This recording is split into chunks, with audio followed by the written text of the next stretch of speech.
జిల్లాలో పంట పొలాల్లో పంట అవశేషాలు కాల్చకూడదని, దానివల్ల అనేక నష్టాలు వస్తాయని జిల్లా కలెక్టర్ కె హైమావతి జిల్లాలోని రైతాంగానికి విజ్ఞప్తి చేశారు. జిల్లాలో 3,65,000 మెట్రిక్ టన్నుల వరిధాన్యం, 50,000 మెట్రిక్ టన్నుల మక్కలు కొనుగోలు చేశామని, ఈ పంటలు కోసిన తర్వాత పంట అవశేషాలను ఉపయోగకరమైన సూక్ష్మజీవులు నశిస్తాయి. పంట అవశేషాలను కాల్చడం వల్ల నేలలోని సేంద్రియ పదార్థాలు మరియు ఉపయోగకరమైన సూక్ష్మజీవులు నశిస్తాయి.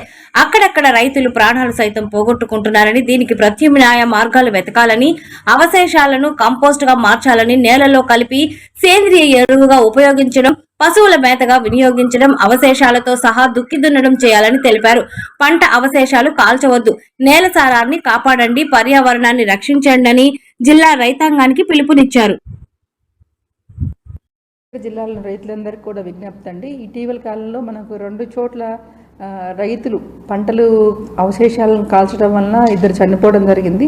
కాబట్టి దీని గురించి అందరికి కూడా విజ్ఞప్తి ఏంటంటే, రైతులందరికీ కూడా పంటల అవశేషాలు కాల్చకూడదండి. ముఖ్యంగా మన జిల్లాలో ఈ సంవత్సరం 3,65,000 ఎకరాల్లో పైగా వరి పంటలు మనం పండించడం జరిగింది.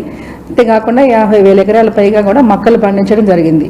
సో పండించిన తర్వాత మనము క్రాప్ కటింగ్ తర్వాత వచ్చే అవశేషాలు అందరినీ కూడా పొలాల్లో కనుక ఉంచకుండా వీళ్ళు కాల్చడం వల్ల ప్రమాదాలకు గురవుతున్నారు. సో కేవలం ప్రాణహానే కాకుండా అనేక రకాల నష్టాలు కూడా జరుగుతాయి. కాబట్టి రైతులందరూ కూడా గుర్తుంచుకోవాల్సిన విషయం ఏంటంటే, ఈ పంట పొలాల్లో ఉన్న అవశేషాలని పంటల్లోనే ఉంచడం వల్ల, పొలంలోనే ఉంచడం వల్ల పొలాలకి కావాల్సినటువంటి పోషక విలువలను అందుతాయి అన్నమాట. కాబట్టి కాల్చడం వల్ల జరిగే నష్టం ఏంటంటే కనుక పొటాషియం కానీ, ఫాస్ఫరస్ కానీ, కార్బన్ కానీ ఏదైతే కనుక మన పంటలకి విలువైనటువంటి పోషక విలువలు ఉన్నాయో అవన్నీ కూడా నశిస్తాయి.